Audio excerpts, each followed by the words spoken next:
আমি নাটক করলে অনেক নাটক করতে পারতাম এবং নাটকে জানো অনেক ভিউ হয়। নাটকে যারা কাজ করে তারা কিন্তু অনেক ভালো, মানে অনেক বড় সেলিব্রিটি, কিন্তু তাদের কিন্তু অনেক ফ্যান ফলোয়ার্স, তাদেরকে অনেক মানুষ চিনে। সিয়াম আহমেদ, এরপর মোশাররফ করিম, শরীফুল রাজ, চঞ্চল চৌধুরী, এদের সঙ্গে তোমাকে একসঙ্গে দেখা যায় না কেন? কোনো বিশেষ কারণ রয়েছে? মানে স্ক্রিনে একসঙ্গে দেখা যায় না না কেন? না, স্ক্রিনে দেখা যায় না কোনো বিশেষ কারণ নেই।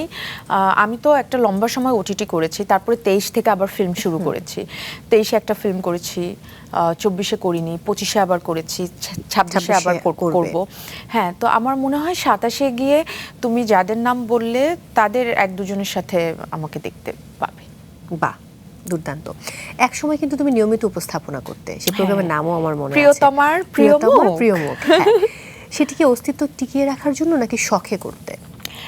আচ্ছা, আমার ওই সময়টা তো তখন কাজ করছিলাম না, তো অস্তিত্ব টিকে রাখার জন্য না, তাহলে তো আমি নাটক করতে পারতাম। আমি নাটক করলে অনেক নাটক করতে পারতাম এবং নাটকে জানো অনেক ভিউ হয়। নাটকে যারা কাজ করে তারা কিন্তু অনেক ভালো, মানে অনেক বড় সেলিব্রিটি, কিন্তু তাদের কিন্তু অনেক ফ্যান ফলোয়ার্স, তাদেরকে অনেক মানুষ চিনে। হ্যাঁ, এবং অনেক পরিশ্রম করে তারা, একটা নাটকে অনেক পরিশ্রম। তো আমি তো চাইলে আরামসে নাটক করতে পারতাম, আমি কিন্তু করিনি। আমি আমার ক্যারিয়ারের প্রথম দিকে একটা দুটো কাজ করেছি।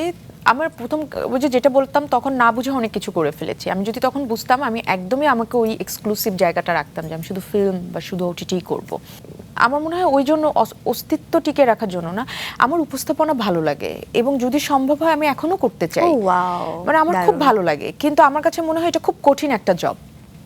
আসলে অনেক, একটা প্রোগ্রাম একটা লম্বা সময় ধরে টেনে নিয়ে যাওয়া এবং সেটা দর্শক দেখবে আগ্রহ নিয়ে, এবং একটা প্রোগ্রামে এই যে আমার মতো মানুষের মুখ থেকে কথা বের করা, ভাই স্যালুট তোমাদেরকে, অনেক অনেক তুমি নিজেই ধন্যবাদ এবং ভালোবাসা।